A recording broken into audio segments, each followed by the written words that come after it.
2022, NASA announced that it was commissioning an independent study team to examine UAPs. The NASA team is comprised of scientists across different fields, as well as former astronauts and pilots.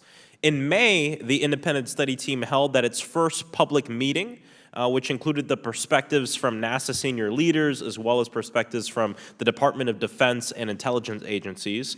The NASA study team is also expected to release its first report pretty soon, and I think it's safe to say that we all eagerly await its results. Mr. Graves, how might NASA's research influence the commercial industry regarding safety in UAP?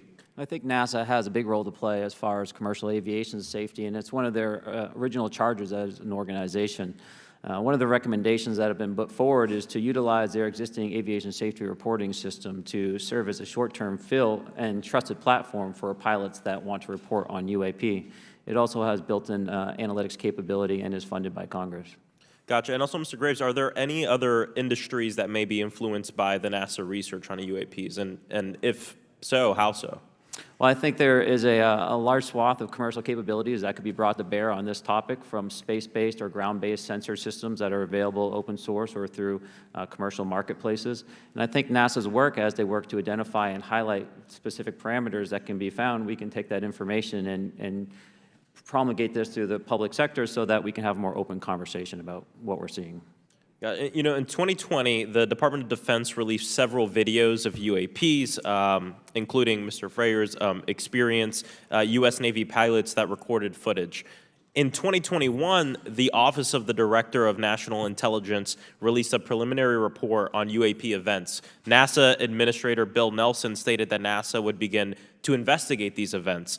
In fact, I sit on Science, Space, and Technology Committee, and when we were doing a hearing with the NASA Administrator Bill Nelson, I asked, why NASA needed to be fully funded, and there were many great reasons, but one of them was actually had to do with UAPs. He actually mentioned, is there life out there? I don't know. And so either way, these actions ultimately led NASA to assemble the independent study team that I mentioned earlier. Also in 2021, Harvard University stood up the Galileo project to research and examine the origins of UAP. So it seems like both, from NASA and in the higher education community, because of the work that y'all have done and people standing up, I think we're seeing some of that stigma slowly going away. Mr. Freyer, do you believe that military pilots feeling empowered to share their UAP experiences has directly impacted the scientific community's research goals on this topic? I would say yes. I would say that, starting in 2017, when it actually came out, it took that stigma away.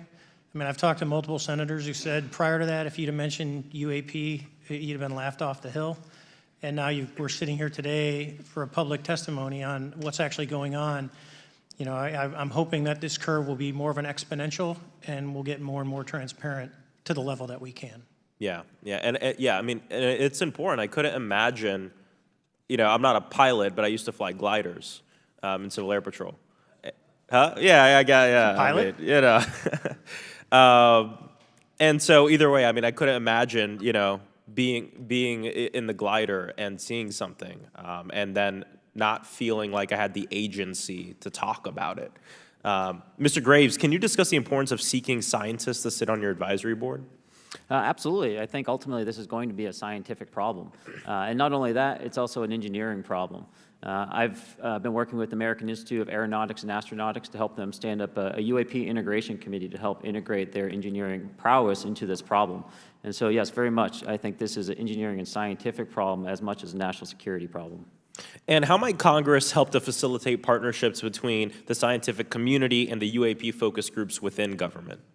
Well, I think one of the things they can do is to have these types of hearings to communicate to the public that this is a topic of interest. I think that there is a pseudo-market, if you will, of interested capabilities and talent that want to approach this topic, and we're seeing that start to grow now. So I think continued conversation, reduction of stigma is going to allow that to flourish and allow answers to help generate themselves.